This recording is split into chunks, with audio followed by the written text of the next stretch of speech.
aking mga mahal na estudyante. So, eto na naman po tayo para mag-discuss po ng panibagong lesson which is about division of polynomials. So last time, na-discuss ko po yung about sa division of polynomials using the long division method. So makikita po nyo po yung link niyan sa description below. So pakiclick na lang kung hindi nyo po napapanood. So ngayon naman po ay punta tayo sa division of polynomials using the synthetic division. Okay? Pero bago ang lahat, kung hindi pa kayo nagsusubscribe sa aking YouTube channel, please subscribe, like, and share po para mas marami pong makapanood. Okay? Para mas marami pong makinabang sa ating discussion about mathematics topics. Okay, so punta na tayo sa ating topic which is the synthetic division method. Okay? So let us first define what is a synthetic division. So synthetic division is a short method of dividing polynomials wherein it uses the numerical coefficients of the dividend. Okay, so according to the definition, it is a short method. So ibig sabihin, ito yung madaling paraan. Okay? So let's take this example. So the given is x cubed minus 3x squared plus x minus 1 divided by x minus 2. Okay, so una, focus muna tayo sa ating divisor. Okay? Let's take our divisor, x minus 2. Okay, so first thing that you will do is to equate our divisor into 0. And then solve for x. So to solve for x, so pwedeng transpose. So x is equal to positive 2. So we have here the value of x, or in other definition is the value of k, which is equal to 2. Okay, we have here the value of k, which is 2. Ngayon, kukunin naman natin yung mga coefficients of our dividend. So, according to the definition, so the method of synthetic division is to get using the coefficients of our dividend. So, we have here our dividend. Analyze natin yung dividend natin. We have x cubed, which is the highest degree. The second degree term, which is 3x squared. The first degree term is x. And the 0 degree is negative 1. So, it means kompleto yung ating dividend in terms of degree of terms. Okay? So, kunin natin yung mga coefficients. Now, coefficient of x cubed, that is 1. Coefficient of x squared, that is negative 3. Coefficient of x, that is 1. And the coefficient of the 0 degree is negative 1. Ayan, kompleto yung ating coefficients ng ating dividend. So, let's make a line. And then, the next step is to bring down our leading coefficient. That is 1. Bring down 1 times 2. That is 2. And then, instead of subtraction, you will add. Kasi sa long division, di ba nagsusubtract? So, in this method, you are going to add. Okay, we have the first column in the first row and the second row. Add natin. So, negative 3 plus 2, that is negative 1. And then, multiply again, negative 1 times 2, that is negative 2. And then, add again, 1 plus negative 2, that is negative 1.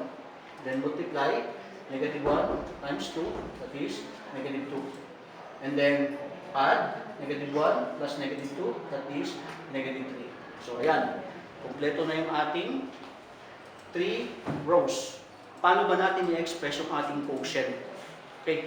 To express our quotient, so ang normal kasi na ma-observe natin sa quotient, the quotient is less than 1 degree of our dividend. Since our dividend is x cubed, our quotient now is less than 1 degree, which is x squared. Ayan. So, kukunin lang natin yung mga numbers sa third row. So, 1, x cubed, x squared, minus the first degree, that is 1x, and then minus 1. And then, the last number in the last row will be our remainder. So, ito yung ating remainder. Like the remainder as minus 3 over the divisor, which is x minus 2. X minus 2. Kaya lang, we do not write 1. So, tatanggalin na natin yung 1 dito as coefficient. Wala naman tayong 1 na coefficient. Automatic 1 na yan. So, this is our quotient.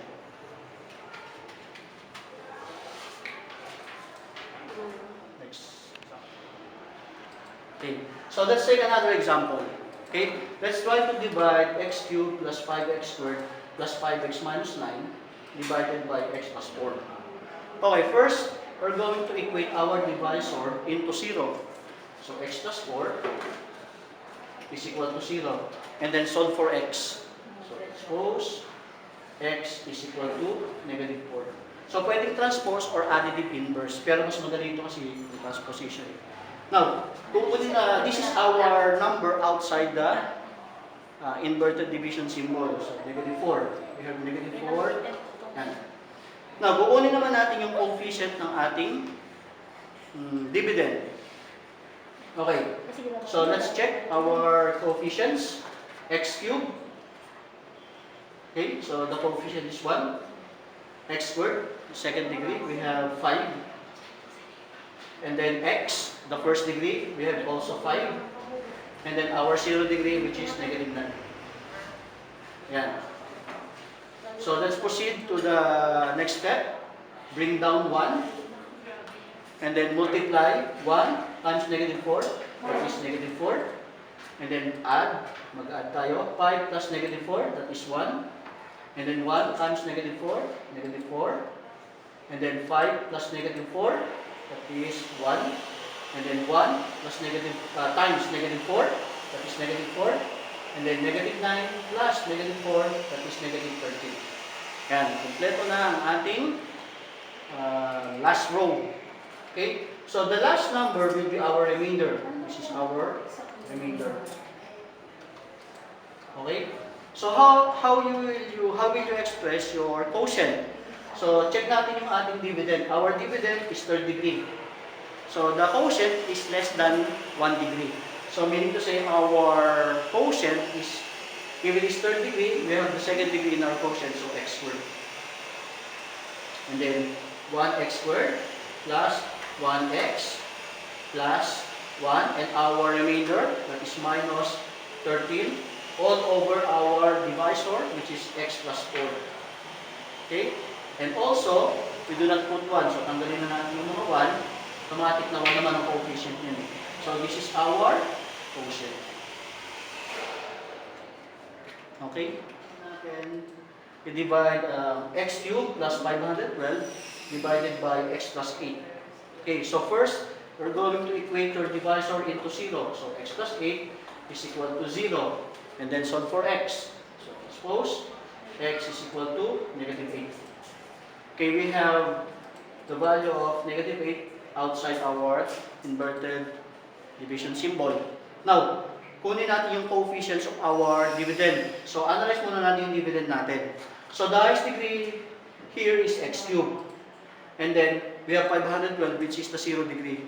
So, meaning to say, nawawala yung dalawang degree, which is the second degree term and the first degree term. So, paano ba natin isusulat yun?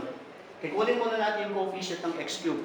The coefficient is 1. And then, yung second degree na nawawala, you will put 0 since wala siya. And then, yung first degree din na nawawala, you will put also 0. And then, our 0 degree, which is 512. Okay? So, and then, let us proceed to the next step. So, bring down 1.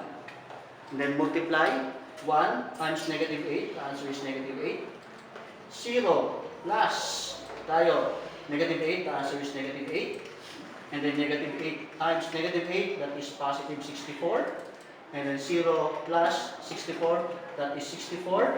And then 64 times negative 8, the answer is negative 512.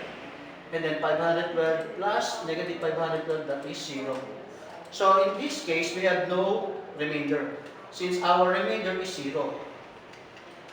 So this will be our quotient. So our quotient now is, check natin yung ating dividend. Our dividend is x cubed, so less than 1 degree. So meaning to say our quotient is, will start in x squared. So 1x squared minus 8x plus 64. So wala tayong remainder, kaya wala tayong susulat na remainder. And then remove 1 since we don't write 1 as coefficient. So this will be our quotient. Okay, last example. Let's try this. So first, equate natin yung ating divisor into 0. That is 2x minus 1 is equal to 0. and then solve for x. So transpose, that is 1, and then 2x divided by 2, both sides, then cancel 2, x is equal to 1/2. So in this case, our value of x or k is not a whole number, so it is 1/2. Okay?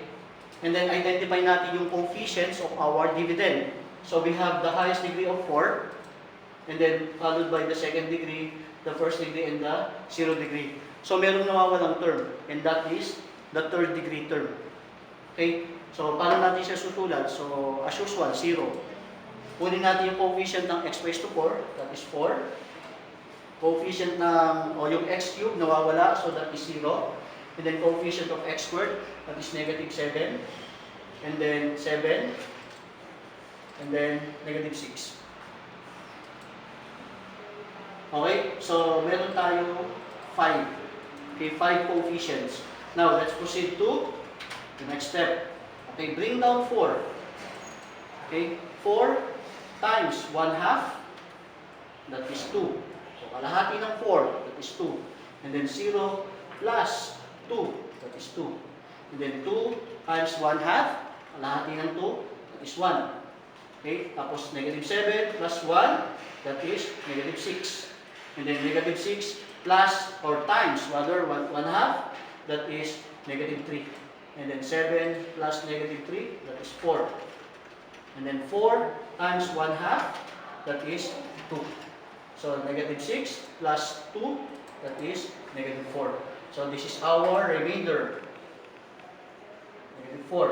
Now, in this example, since our value of k or x is 1/2, you're going to divide our last row number na nakuha natin. Na excluded ang remainder.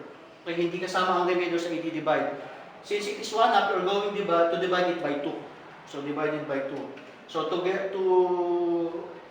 solve natin para makuha natin yung ating final. 4 divided by 2, that is 2. 2 divided by 2, that is 1. Negative 6 divided by 2, that is negative 3. And then 4 divided by 2, that is 2. Okay, and our remainder, write lang natin, which is negative 4. Okay, this is our remainder. Now, ito na po yung ating final. Okay, so express natin yung ating quotient into polynomial.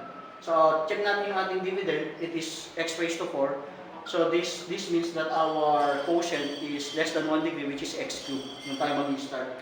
So, to write our quotient, it will start in 2x cubed, tapos plus 1x minus 3, or x squared rather, dito, sa ating first 1, and then 3x plus 2, tapos yung ating remainder minus 4, all over our divisor, which is 2x minus 1.